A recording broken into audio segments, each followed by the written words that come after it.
Hey, it's me, MLB. Here is the second part of the Geto X Female Listener one-shot, The Aftermath, and I do hope that you enjoy it. The curse roared, laughing. Ah, I love it, it laughed. I was totally going after her, but killing you two after I reveal who she is will be far more worth my time, it said. Geto remained on alert, but his scowl of disapproval was showing clearly, and the spirit smirked. Oh, where do I start? It asked as it postured up and then pointed at Geto. I do remember you from the village. I was there too, you know. I helped kill her whole family. The air around Geto darkened, and his eyes narrowed threateningly, which only pleased the spirit more. I had to slice their heads off. It's the only way to kill her people, it added. So, Geto asked, what are you getting at? The Hikari clan are well known in the curse world as a people who cannot be killed due to their special technique. Reversed cursed energy, but with an area of effect, it said. They can heal anyone around them without even touching them. We can't let them live in this world. This world belongs to us, not them, it shouted. Well, you're wrong there. And I won't let you touch a hair on her head either, Geto said, as he raised one hand to call forth one of his curses to use it in the fight, his white dragon, and it came forth, filling the room with its presence. It's not a question of harm or not. I'm here to do one thing, and that's kill her. Simple, the curse said suddenly, turning and throwing a hidden kunai knife in your direction.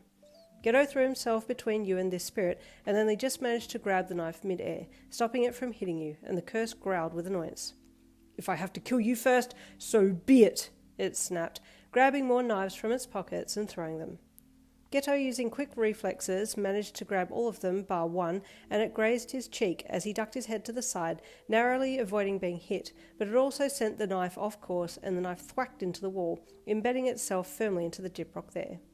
Geto was relieved that he had managed to stop all the knives hitting you, and signalled for his dragon to go forth, snapping at the curse, who moved around the room, narrowly avoiding being snapped in half, and it gave him a chance to glance back and make sure that you were okay. She's really out of it, Geto thought when he saw that you were still deep asleep. She must have not slept for a long time, and now her body has sent her into the deepest sleep. When he went to look back at the spirit fighting his dragon, he felt the room was moving a little slower, and he stepped back with one foot to steady himself. The spirit saw this from the corner of his eye and laughed excitedly. Oh, you're feeling the effects of my poisoned kunai, it said excitedly. Imagine if I put more into you, or her, it added. Makes you feel a little funny, doesn't it? It'd be fun to die this way, no? Unable to move quickly. Geto scrunched his brows and then took a deep, steadying breath in and lifted his arms up in front of him. Oh, and now you're going to come at your death quicker? The spirit asked when it saw him getting into a fight position. I really should be focusing on killing the girl, but you're getting in my way, it added with a touch of annoyance. I need you gone, it then said, pulling a longer rapier-type sword from inside its cloak. It's a cursed weapon. I need to be careful, Geto thought, his body starting to tingle.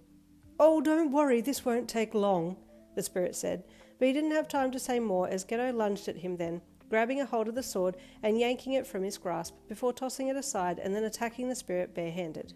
There was a back and forth tussle for a bit before the spirit was finally captured and its body ruptured, and then Geto turned to you. Is she asleep? Or did she somehow get hurt? He wondered as he staggered over to check on your vitals. With a trembling hand he placed it on your chest, feeling your slow and rhythmic heartbeat and breath under his fingertips. Oh, she's okay, he thought, sighing as he stepped back and then looked around at the carnage in the room. I should probably clean this up before she wakes, he thought. Just then there was a knock at the door and he stopped and looked up. What are you two doing in there? Gojo suddenly asked from the other side of the door. It's very quiet. Geto quickly walked to the door and opened it, his bloodied face poking out through the gap, his narrow eyes staring at Gojo. What happened? Gojo asked when he saw the look on Geto's face, along with the blood. Had a bit of an issue, but it's sorted now, he said. I think this cursed spirit put up a barrier or something, because it appeared without me feeling anything. He said, There was a curse here? Gojo asked with surprise. Why didn't you call for me? Did I have a chance to? Geto asked. How's Yun? Is she okay? Where is she? Gojo asked, trying to look over Geto to see into the room. She's asleep, dumbass. Stop asking so many questions or you'll wake her up. But I have to stay here and keep an eye on her. She's not who we think she is. He added, "What's that supposed to mean?" Gojo asked, tilting his head to the side as he looked at Geto over his glasses. "Have you ever heard of the Hikari clan?" Geto asked. "No, but why does that matter?" Gojo asked. "It matters a lot because they're a hidden clan that uses reversed cursed energy with an area of effect." Geto said, "They just so happen to be the clan that was wiped out a few days ago, that Yin and I were called to help." "Wait, didn't her parents die in that attack?" Gojo asked. "Yeah, you understand now, right? She's part of that clan, but I don't know if she knows how to use her technique," Geto said, as he glanced over his shoulder to see if you were still sleeping, which you were. "Are you going to tell her you know?" Gojo asked. "Yes," Geto said. "I'm going to make sure that she survives and avenges her whole clan. She could be a very strong sorceress one day," he said. "Until then, she has to get stronger and practice her technique." Gojo nodded.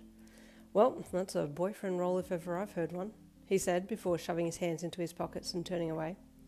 "And I think that boyfriend role falls to you.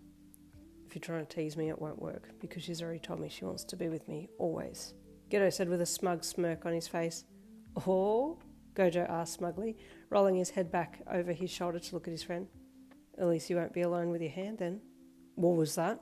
Geto asked sharply. "Nothing," Gojo replied with his tongue out before looking straight ahead to skip away. "Hey, listen. I have an idea on how to test her, see if she can use her powers," Geto called. "If it works, I'll give you $20, Gojo called from down the hall. Geto snorted and turned to head back inside the room to you. He had a lot of explaining to do, but he also had an idea on how to get you to reveal how much you knew about your powers, and he had $20 writing on it too. It was a good 5 hours later that you finally stirred and woke up, your eyes fluttering open, before flying open, and you sat bolt upright and looked around the room, noticing first the shattered window, then random sludge and gunk across the wall and floor, and then Geto sitting at the foot of the bed, his head resting against the wall and his chest rising and falling slowly. "Geto?" you said, and he rolled his head to the side to look at you. You noticed the cut on his cheek and then quickly threw the covers back that had been pulled up over you at some point and jumped out of bed to run to his side. "What happened?"